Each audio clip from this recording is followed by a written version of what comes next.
Livre Conversation avec Dieu. La méthode habituelle de création, pour la plupart des humains, est un processus en 3 étapes impliquant la pensée, la parole et l'action. D'abord vient la pensée, l'idée formatrice, le concept initial. Puis vient la parole. La plupart des pensées finissent par former des paroles, écrites ou orales. Cela donne un supplément d'énergie à la pensée et la pousse dans le monde où elle peut être remarquée par d'autres. Finalement, dans certains cas, les paroles sont mises en action, et on obtient ce qu'on appelle un résultat, une manifestation, dans le monde physique, de ce qui a commencé par une pensée. Tout, autour de toi, dans le monde que l'homme a créé, est né ainsi, ou d'une variante. Les 3 centres de création ont été utilisés. Tout dans le monde fut créé à partir des 3 variantes, les 3 centres de création dans le monde physique. À présent vient la question, comment changer une pensée racine ? Oui, c'est une très bonne question. Elle est très importante, car si les humains ne changent pas quelques-unes de leurs pensées racines, l'humanité pourrait se condamner elle-même à l'extinction.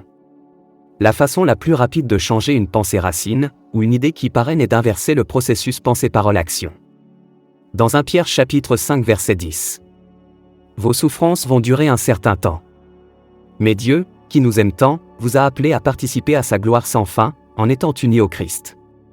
Alors il va vous rendre parfait, solide et fort, et on ne pourra plus vous faire tomber. À lui la puissance pour toujours. Amen. Maintenant, pose le geste à propos duquel tu veux avoir la nouvelle pensée. Puis, prononce les paroles à propos desquelles tu veux avoir la nouvelle pensée. Si tu fais cela assez souvent, tu formeras le mental à penser d'une nouvelle façon. Éphésiens chapitre 4 verset 18. Leur intelligence est dans l'ombre obscure dans les techniques d'endormissement, et ils ne participent pas à la vie de Dieu. En effet, ils sont ignorants parce que leur cœur est fermé et endurci. Sais-tu dans quelle mesure ton mental a engendré les pensées qu'il entretient maintenant ? Sais-tu que c'est ton monde qui a manipulé ton mental pour qu'il pense comme tu le fais ? Proverbes chapitre 1 verset 31. Eh bien, vous supporterez les conséquences de vos pensées, paroles, actions, vous serez dégoûté des projets que vous avez créés sans le contrôle de vos pensées, sans le contrôle de vos paroles, sans le contrôle de vos actions. Ne vaudrait-il pas mieux que ce soit toi qui manipules ton mental, plutôt que le monde ? 1 Jean chapitre 2 versets 15 à 17. N'aimez pas le monde ni ce qui est dans le monde. Si quelqu'un aime le monde, il n'aime pas Dieu le Père. Voici ce qu'on trouve dans le monde, la disharmonie, voir Galates chapitre 5 versets 20 et 21. Ils adorent les faux dieux, ce qu'on appelle les stars, ils pratiquent la sorcellerie par leur langue remplie de venin mortel. Ils détestent les autres, ils se disputent, ils sont jaloux. Ils se mettent en colère, ils cherchent à passer devant tout le monde, ils se divisent en partis et en groupes opposés. Ils veulent ce que les autres possèdent, ils boivent trop, ils mangent trop et ils font encore bien d'autres choses semblables dans le secret. Je vous avertis et je l'ai déjà dit, ceux qui font ces choses-là n'auront pas de place dans le royaume de Dieu dans le cœur, chacun porte en soi l'envie de posséder ce qu'on voit, et l'orgueil qui vient du cœur. Eh bien, tout cela ne vient pas du Père, mais du système mondial. Le monde ne dure pas, et les mauvais désirs ne durent pas non plus. Mais celui qui fait ce que Dieu lui recommande dans son cœur dans l'harmonie en communication en paix et en joie. Mais celui-là, vit en harmonie en communion en communication en paix, en joie avec tout ce qui est.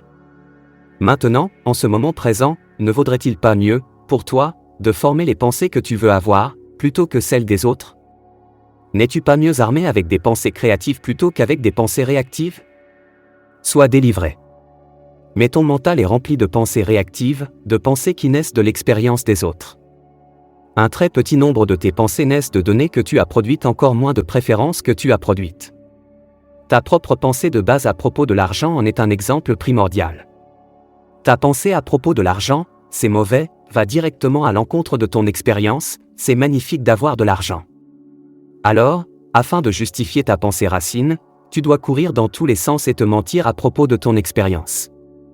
Tu es tellement enfoncé dans cette pensée qu'il ne te vient jamais à l'esprit que l'idée que tu te fais à propos de l'argent puisse être incorrecte. Mais les puissants de ce monde se servent de ce savoir. Le moment est maintenant venu de produire ta propre information. C'est ainsi que nous changeons une pensée de base, et que nous en faisons ta pensée de base et non celle d'un autre. En passant, tu as une autre pensée, à propos de l'argent, que je n'ai pas encore mentionnée. Qu'il n'y en a pas assez. En fait, tu entretiens cette pensée de base à propos d'à peu près tout. Pas assez d'argent, pas assez de temps, pas assez d'amour, pas assez de nourriture, d'eau, de compassion dans le monde. Peu importe ce qu'il y a de bon, il n'y en a tout simplement pas assez. Cette conscience de race, établie autour du « pas assez », crée et recrée le monde tel que tu le vois. Au moins 2 et probablement bien davantage. Voyons. L'argent est mauvais. L'argent est rare. On ne peut recevoir d'argent pour accomplir l'œuvre de Dieu, c'est une pensée importante pour toi. L'argent n'est jamais gratuit. L'argent ne pousse pas dans les arbres, alors qu'en fait, il y pousse. Oui, l'argent pousse bien dans les arbres. L'argent corrompt?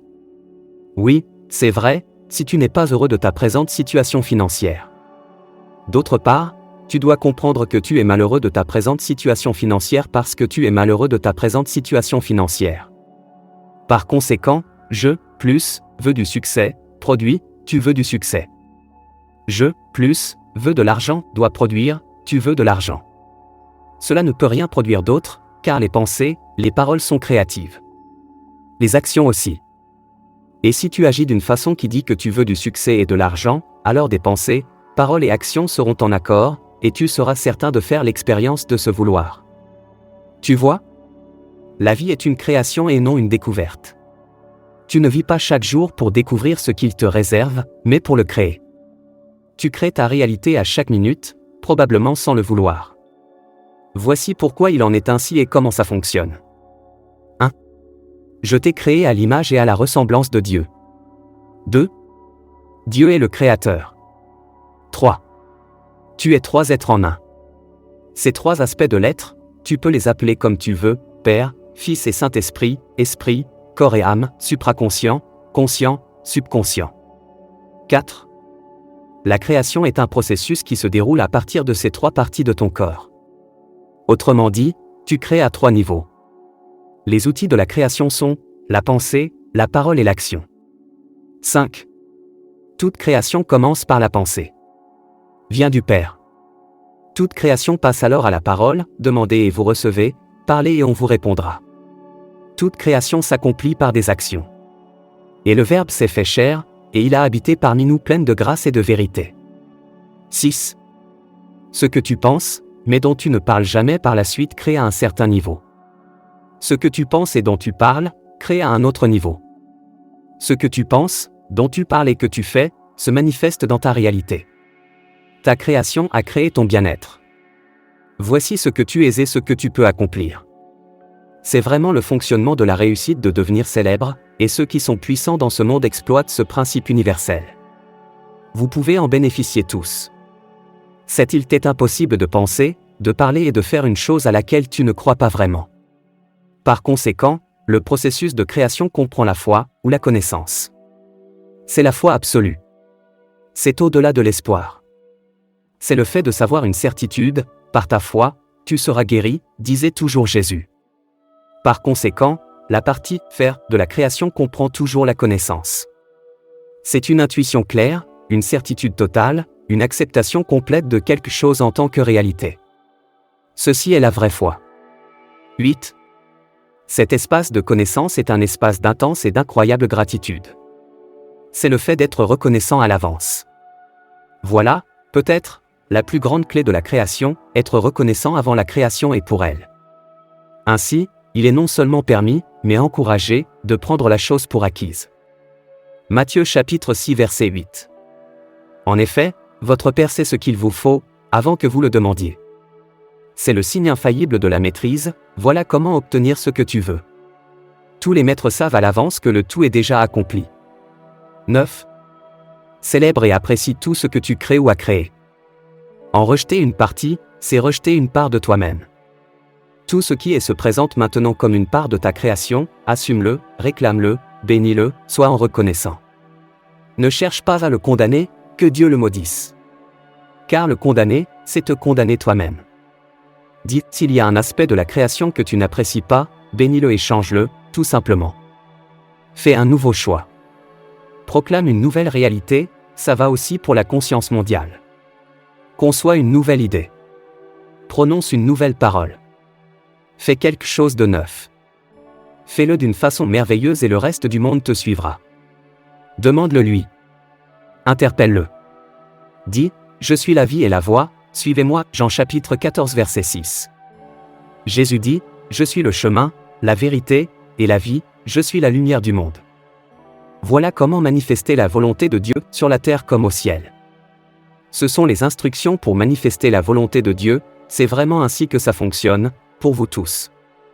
Certains d'entre vous utilisent ce système de façon consciente, les stars, les puissants, tous ceux qui ont le pouvoir sur terre. Ils utilisent ce système de façon consciente, en toute conscience, et certains d'entre vous l'utilisent inconsciemment, sans même savoir ce qu'ils font. Certains d'entre vous marchent éveillés, et certains d'entre vous marchent en somnambule désendormis. Mais vous êtes tous en train de créer votre réalité, de la créer et non de la découvrir, en utilisant le pouvoir que je vous ai donné et le processus que je viens de décrire. Alors, tu as demandé à quel moment ta vie allait prendre son envol, et je t'ai donné la réponse. La première façon de faire décoller ta vie, c'est d'y penser de façon très lucide. Pense à ce que tu veux être, faire et avoir. Pense y souvent jusqu'à ce que ce soit très clair pour toi. Alors, quand ce sera très clair, ne pense plus à rien d'autre. N'imagine aucune autre possibilité sans douter du cœur. Débarrasse-toi de toutes tes pensées négatives, de tes constructions mentales. Abandonne tout pessimisme. Délaisse tous les doutes. Rejette toutes les peurs. Entraîne ton esprit à s'accrocher à la pensée créative originale. Lorsque tes pensées seront claires et solides, commence à les exprimer comme des vérités. Dis-les tout haut. Utilise la grande commande qui provoque le pouvoir créatif « Je suis ». Fais aux autres des affirmations du type « Je suis ». Je suis est l'affirmation créatrice la plus puissante de l'univers. Tout ce que tu penses, tout ce que tu dis, après les mots « Je suis », déclenche ces expériences, les invoque, te les amène. L'univers ne connaît aucune autre façon de fonctionner. Il ne sait prendre aucune autre route. L'univers répond à « Je suis » comme le génie de la lampe. Il est recommandé de mettre un harnais sur tes pensées. Harnacher tes pensées, exercer un contrôle dessus n'est pas aussi difficile qu'il n'y paraît. Pas plus, d'ailleurs, que de grimper le mont Everest. C'est une question de discipline. C'est une question d'intention de contrôler la pensée. La première étape consiste à observer tes pensées, à penser à ce à quoi tu penses. Je pense à quoi en ce moment? Lorsque tu te surprends en train d'avoir des pensées négatives, des pensées qui nient l'idée la plus élevée que tu te fais de quelque chose, repense-y. Je veux que tu le fasses littéralement. Si tu as l'impression de broyer du noir, d'être dans de beaux draps et de ne rien pouvoir en tirer de bon, repense-y. Si tu crois que ta vie est en train de s'effondrer, et que tu ne crois pas pouvoir la remettre en place, repense-y. C'est un exercice de la pensée élevée.